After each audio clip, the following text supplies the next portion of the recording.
Welcome to The Explainer.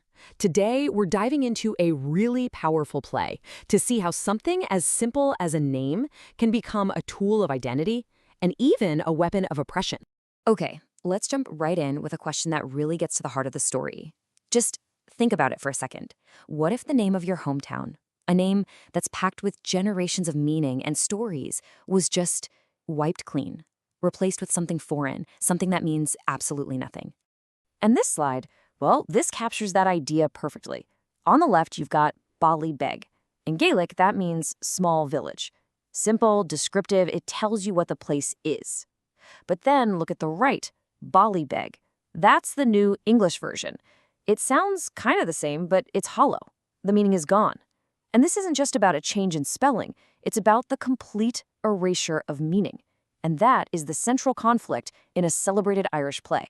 So let's get into the play itself. We're talking about Brian Friel's masterpiece, Translations. And here's the man himself, Brian Friel. He was an absolute master at weaving these very personal human conflicts with huge historical events. He was one of the most important voices in Northern Irish drama, and he was known for exploring the long, incredibly complex relationship between Ireland and Great Britain. And you can really see how his work evolved over his career. Translations, which he wrote in 1980, came right out of his most politically charged period.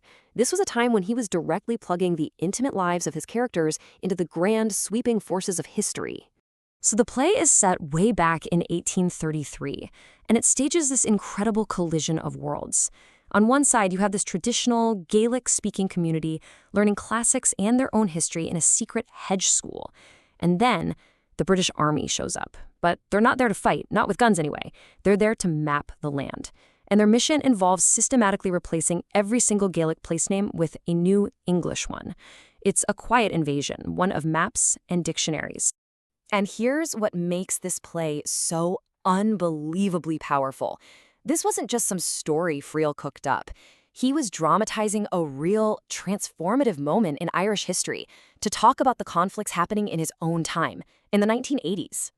You see, between 1824 and 1842, the British government really did this. It was called the Ordnance Survey of Ireland. Engineers were sent to draw a new definitive map. But this was so much more than just map making. It was an act of administrative control, an attempt to literally erase the history and identity that was embedded in the land itself. Friel actually co-founded his theater company in Derry, a city that has long been a symbol of the conflict in Northern Ireland. So he was using this 19th century history of the mapmaking to get at the ongoing tensions of the 1980s, showing how the wounds of the past just keep echoing into the present. You know, this was a full-on strategy to impose a new culture. It started with political takeover, then it moved to remapping the land, and it even went into controlling education. But, and this is so important, it was met with these powerful forms of resistance, like those secret hedge schools, where Irish culture and language were fiercely kept alive against all odds. So how do we even begin to analyze this kind of cultural conflict? This quiet invasion of maps and words? Well, to really get at the deep dynamics of power going on here, we can turn to a pretty powerful critical theory. It's called post-colonialism, and really, it's a way of looking at the world that helps us see the subtle, often invisible ways that power works. The big idea is that colonialism isn't just about armies and governments, it's also about controlling a culture, controlling knowledge, and even controlling how people see themselves.